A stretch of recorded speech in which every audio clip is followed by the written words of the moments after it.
درود امام الانبیاء احمد مجتبی محمد مصطفیٰ صلی اللہ علیہ وآلہ وسلم ذات اقدس پر نہایت ہی واجب الاحترام معزز و محترم سامعین حضرات، بحمداللہ تعالی ہفتہ روزہ پیر شریف کی محفل پاک میں ہم سبھی حضرات حاضر ہیں۔ آج ماہ محرم الحرام شریف کی 20 تاریخ ہے۔ ماہ محرم الحرام شریف کی مناسبت سے نواسہ رسول بگر گوشہ بطول راغب جوش مصطفیٰ امام علی مقام سیدنا امام حسین رضی اللہ تعالیٰ عنہ آپ کا ذکر پاک ہم کر رہے ہیں۔ آج بھی آپ کی بارگاہ میں نذرانہ عقیدت ہم پیش کریں گے۔ حضرات عزیز وقار، امام علی مقام سیدنا امام حسین رضی اللہ تعالیٰ عنہ 2 محرم الحرام شریف کو میدان کربلا میں آپ کے خیمے جو ہے وہ لگ گئے، اور 2 محرم سے لے کر نامی محرم تک جدیدی لشکر آیا۔ 18,000 سے لے کر 80,000 تک کی روایتیں ملتی ہیں کہ کربلا کے میدان میں فوج، جدیدی فوج آئی۔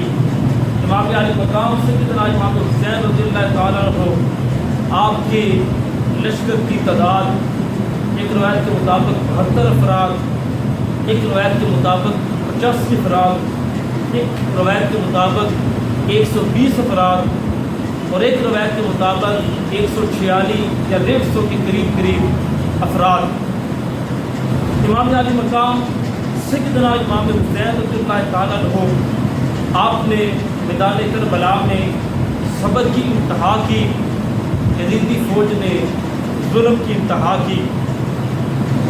جب 2 محرم سے لے کے نامی محرم کی رات تک امام علی مقام اپنے رفقاء کو خطبہ ارشاد فرماتے ہیں، روز بات فرماتے ہیں کہ جاؤ تمہارے ساتھ کا شکریہ، یزیدی تمہارے خون کے پیاسے نہیں، وہ میرے خون کے پیاسے ہیں، یزیدیوں کی لڑائی مجھ سے ہے، جاؤ تمہارے ساتھ کا شکریہ، تم چلے جاؤ، اپنے بچوں کو یتیم اور اپنی بیویوں کو بیوہ نہ کرو، جاؤ تمہارے ساتھ کا شکریہ، میں وعدہ کرتا ہوں نانا جان سے روزے کوثر بھی پلاؤں گا اور جنت میں بھی لے کر جاؤں گا، تم نے میرا بڑا ساتھ دیا ہے، جاؤ چلے جاؤ۔ لیکن روزانہ آپ بات فرماتے ہیں ایک بھی اٹھ کر نہیں جاتا۔ جب نامی کی رات آئی تو آپ نے فرمایا کہ چلو میں آگ جو ہے یہ جو جل رکھی ہے بجھا دیتا ہوں، جاؤ رات کے اندھیرے کے اندر چلے جاؤ۔ تو جب تہجد کے وقت آپ نے آگ جلائی تو ایک بھی اٹھ کر نہ گیا، تو آپ نے فرمایا یہ نہیں تو حبیب ابن مظاہر رضی اللہ تعالیٰ عنہ پورے صحابی اٹھ کر کھڑے ہو گئے اور عرض کرتے ہیں کہ اے سید زادے، آپ ہمیں روزانہ بات فرماتے ہیں، کتاب فرماتے ہیں، آج کچھ حکم فرمائیں تو کچھ ایک عرض ہم بھی کریں۔ آپ نے فرمایا بولو کیا کہنا چاہتے ہو؟ عرض کی اے آقا حسین، ہم کوفے کے غلام نہیں، ہم مدینے کے غلام ہیں، کوفے والے سیدوں کو بلا کے ساتھ چھوڑ سکتے ہیں، مدینے والے غلام سیدوں پہ کٹ سکتے ہیں مگر ساتھ نہیں چھوڑ سکتے۔ تو امام علی مقام نے فرمایا اگر تمہارا حوصلے اتنے ہی بلند ہے تو فرمایا پھر ذرا اپنے چہرے آسمان کی طرف اٹھاؤ۔ تو فرمایا کچھ چیز نظر آئی ہے؟ عرض کی آقا جنت نظر آئی ہے۔ فرمایا ھذا وقت فلان، ھذا وقت فلان، فرمایا میں جنت کا یہ محل جو ہے حبیب ابن مظاہر کی دیتا ہوں، یہ جنت کا محل جو ہے وہ مسلم بن افسا کو دیتا ہوں، یہ جو ہے فلاں کو دیتا ہوں، یہ فلاں کو دیتا ہوں۔ حضرات اب آقا حسین کربلا میں جا کے بھی جنتیں جو ہے وہ بانٹ رکھے گئے۔ حسین سے بڑھ کر سخی کوئی نہیں، حسین سے بڑا نجپال کوئی نہیں، جو کربلا میں مصیبت کے وقت بھی کربلا میں آنے والوں کو جو ہے وہ جنتیں بانٹ رکھا ہے۔ تو ادھر آپ نے فرمایا کہ اگر کل میرے ساتھ شہید ہوئے تو نانے کی جنت استقبال کرے گی۔ تو امام علی مقام سیدنا امام حسین رضی اللہ تعالیٰ عنہ ادھر 10ویں محرم کا سورج جو ہے وہ طلوع ہوا، تو ادھر فجر کا نماز فجر کا وقت ہے، تو آپ نے شہزادہ امام علی اکبر سے فرمایا کہ شہزادہ علی اکبر ذرا اذان تو پڑھ کربلا کے میدان میں۔ اب یہ جو لوگ آج کہتے ہیں کہ دیکھو یہ جی ان مولویوں نے لڑائیاں ڈال رکھی ہیں، ان مولویوں نے فرقے بنائے ہیں، امت کو فرقوں میں تقسیم کر دیا ہے، تو لوگ یہ کہتے ہیں جی یعنی قرآن ایک، اللہ ایک، رسول ایک. تو ان مولویوں نے اپنے کھانے پینے کا بہانہ بنایا ہوا ہے. کوئی کہتا ہے جی میری فلاں کے پیچھے نماز نہیں ہوتی، کوئی کہتا ہے جی میری فلاں کے پیچھے نہیں ہوتی. تو انہوں نے اپنا جو ہے مولویوں نے اپنا دین بنا رکھا ہے. یہ لوگ بڑی باتیں کرتے ہیں. تو میں پوچھنا چاہتا ہوں کہ کربلا کی تاریخ اٹھا کر دیکھیں. کربلا کے اندر بھی اذانیں بھی دو ہوئی ہیں اور جماعتیں بھی دو ہوئی ہیں. بالکل ڈنکے کی چوٹ آپ تاریخ اٹھا کر دیکھیں. گھر جا کے کربلا کی تاریخ کی کتابوں کا مطالعہ کریں. ایک اذان جدیدی لشکر نے دی، ایک اذان شہزادہ امام علی اکبر نے دی. ایک جماعت کا امام عمر ابن سعد لعین ہے، ایک جماعت کے امام آقا حسین ہے. اب جدیدیوں نے آقا حسین کے پیچھے نماز نہیں پڑھی. تو اب ہم یہ ڈنکے کی چوٹ پہ مسئلہ کہتے ہیں کہ اگر جو آج بھی جدید کو حق پہ مانے اور آقا حسین کو باغی مانے، ہماری اس کے پیچھے نماز نہیں ہوتی. بالکل ہم یہ ڈنکے کی چوٹ پہ مسئلہ کرتے ہیں. تو امام علی مقام سیدنا امام حسین تو یہ فتویٰ اگر وہ حر جو آپ کو لے کر آیا تو اس سے پوچھ لو. تو حر بن جدید نے وہ فجر کا وقت ہے تو ایسے گھوڑا دوڑاتا جا رہا ہے، کبھی ادھر جاتا ہے کبھی ادھر آتا ہے. کسی نے کہا آج بڑا پریشان ہے. اس نے کہا جنت گوزہ کے دراہے پہ کھڑا ہوں. اس نے کہا کیا مطلب؟ اس نے کہا اگر آقا حسین کے پیچھے نماز پڑھوں تو جنتی، اگر ان کے پیچھے چلا جاؤں تو جہنمی. اس نے کہا وجہ کیا ہے؟ اس نے کہا آقا حسین جنتی جوانوں کے سردار ہیں اور جنت بھی اسی کو ملے گی جو جنت کے سردار کے پیچھے نماز ادا کرے گا. تو امام علی مقام سیدنا امام حسین نے فجر کی نماز پڑھائی. اب ادھر 10 محرم کا سورج شروع ہوا تو پھر جنگ کا جو ہے وہ سلسلہ شروع ہوا. حضرات جنگ کا بھی سلسلہ شروع ہونے والا تھا. تو آقا حسین رضی اللہ تعالیٰ عنہ یہ وہ ہستی ہیں کہ جنہوں نے صبر و رضا کا امتحان بھی دیا اور پھر اپنے بابا علی المرتضیٰ کی شجاعت بھی دکھائی اور مصطفیٰ کریم علیہ السلام سے کیا ہوا وعدہ جو ہے وہ بھی وفا کیا. یعنی آقا حسین کربلا کے اندر آپ اور آپ کے رفقا جو ہے وہ موت سے ڈرے نہیں، گھبرائے نہیں، بلکہ ایک بڑا مکالمہ مجھے یاد آ رہا ہے کہ میدان کربلا کے اندر قضا جو تقدیر ہے نا، موت، یہ قضا کربلا کے اندر آئی اور آقا حسین سے آ کر باتیں کرنے لگ پڑے اور کہنے لگی حسین میں قضا ہوں. فرمایا جلدی آ میں رضا ہوں. موت پھر پلٹ کے بولی حسین میں تقدیر ہوں.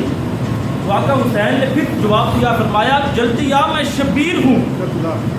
موت پھر پلٹ کے آئی، حسین مجھ سے بڑے بڑے بادشاہ ڈرے، گج گلا ڈرے، بڑے بڑے شاہ زور اور بہادر ڈرے، تو نہیں مجھ سے ڈرتا؟ فرمایا میں موت میں خدا کے سوا کسی سے بھی نہیں ڈرتا.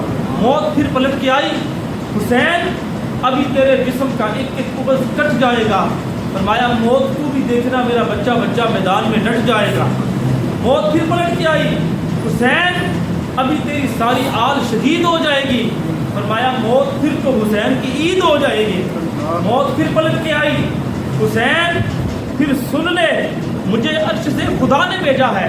فرمایا جلدی آ تو اپنا کام کر، تجھے عرش سے خدا نے بھیجا ہے، مجھے مدینے سے نانا مصطفیٰ نے بھیجا ہے. موت پھر بولی حسین دیکھنا کہیں گھر کا نظام نہ بگڑ جائے.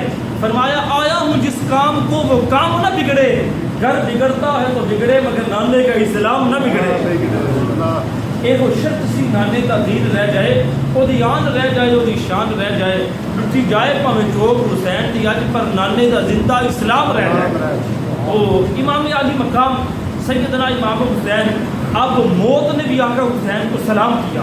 یعنی موت کبھی کسی سے گھبرائی نہیں، لیکن آقا حسین کو آج موت سلام کرتی ہے.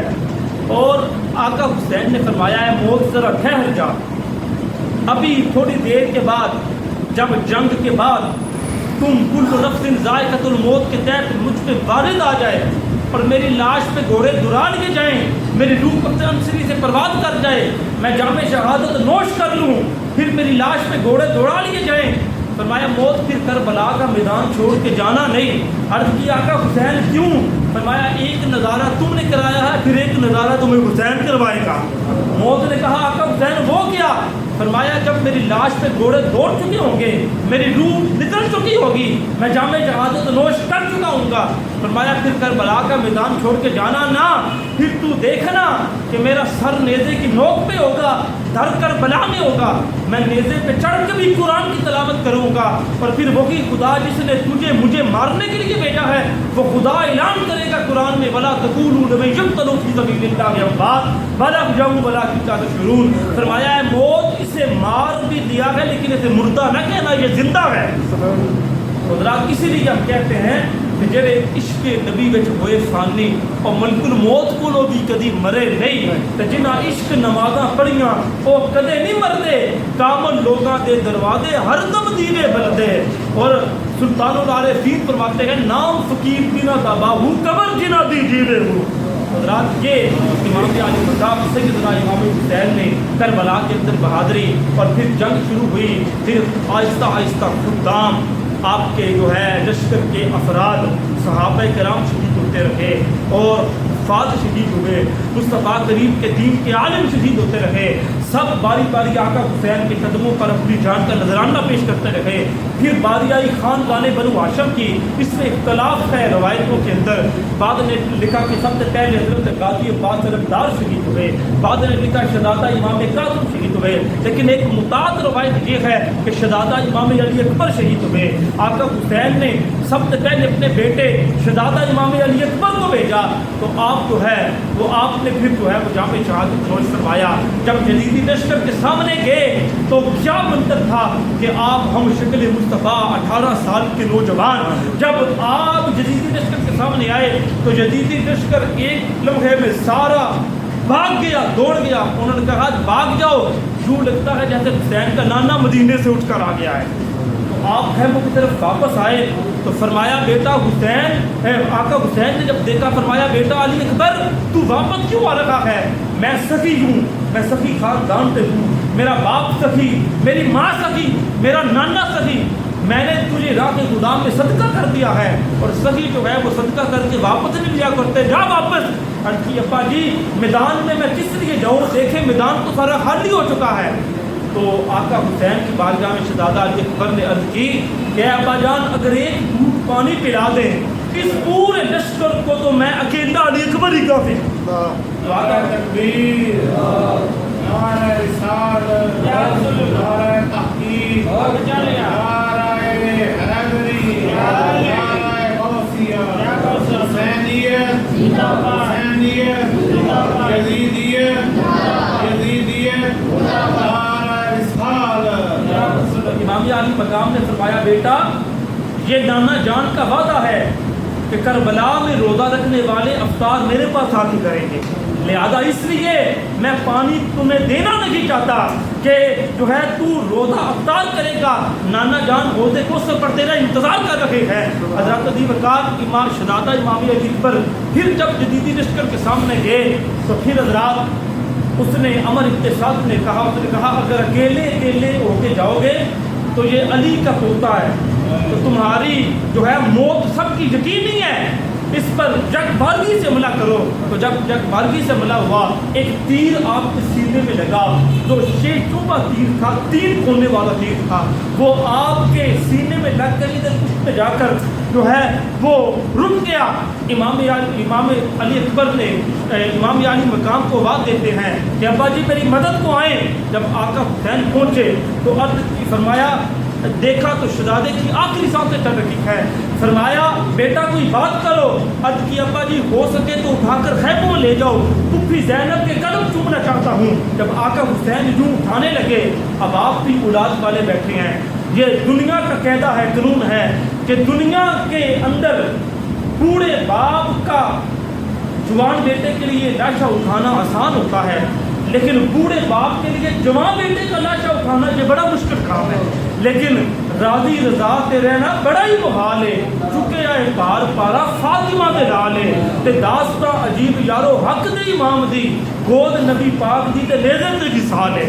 امام علی مقام سیدنا امام حسین یوں اٹھاتے ہیں لیکن اٹھایا نہیں جاتا، جوان کڑگل جوان بیٹا، فرمایا بیٹا کچھ ہمت تم کرو تو کچھ میں کرتا ہوں۔ آپ نے شہزادہ علی نے دونوں ہاتھ اپنے یوں سینے پہ رکھے ہوئے، عرض کی ابا جی یہ تیر جو ہے نا یہ میں ہاتھ اٹھاتا ہوں تو یہ تکلیف دیتا ہے، اگر یہ تیر نکال دیا جائے تو پھر جو ہے بآسانی سے آپ مجھے خیموں کی طرف لے جائیں گے۔ جب آقا حسین نے جو کربلا کی ریت پر دائیں نہ رکھ کے جب آقا حسین نے تیر کھینچا تو ساتھ ہی پڑا بسم اللہ اللہ اکبر اور پھر منہ مدینے کی طرف کر لیا۔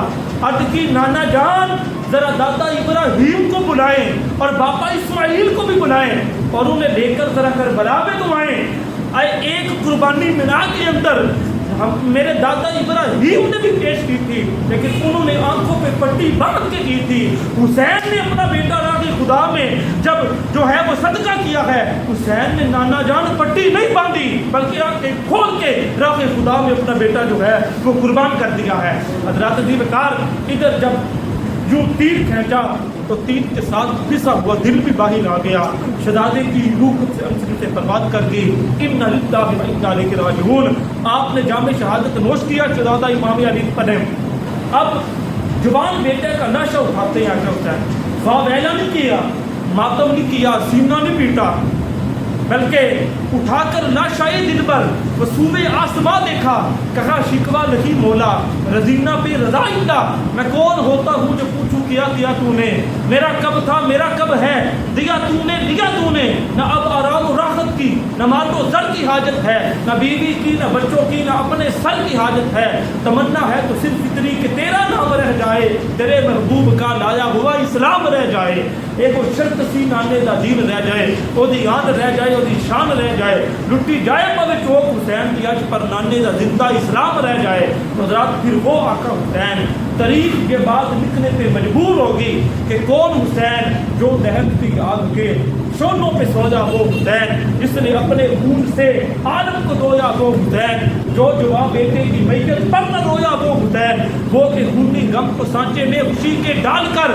مسکرایا وہ موت کی آنکھوں میں آنکھیں ڈال کر، لطف جس کا نغمہ سادے پیمبر وہ حسین، تھا جو شرع مصطفیٰ تصویر حیدر وہ حسین، لاکھ پر باری ہوئے جس کے 72 وہ حسین، کٹ گیا لیکن نقیب فاصل کی بیت وہ حسین، اور جو محافظ تھا خدا کے آخری پیام کا، جس کی نبضوں میں مچلتا تھا لہو اسلام کا، اے حسین ابن علی تجھ پر سلام، اے شہیدان محبت کے امام، زندگی کی زندگی تیری حیات، اے حیات اندر حیات، تو نے دو ڈالے جبین ملت بیضا کے داغ، تو اگر اسلام کا دل ہے تو ایمان کا دماغ، فخر کا دل میں دریچہ بات کرنا چاہیے، اور آقا حسین جن کا تو آقا ہے ان کو ناد کرنا چاہیے۔ وآخر دعوانا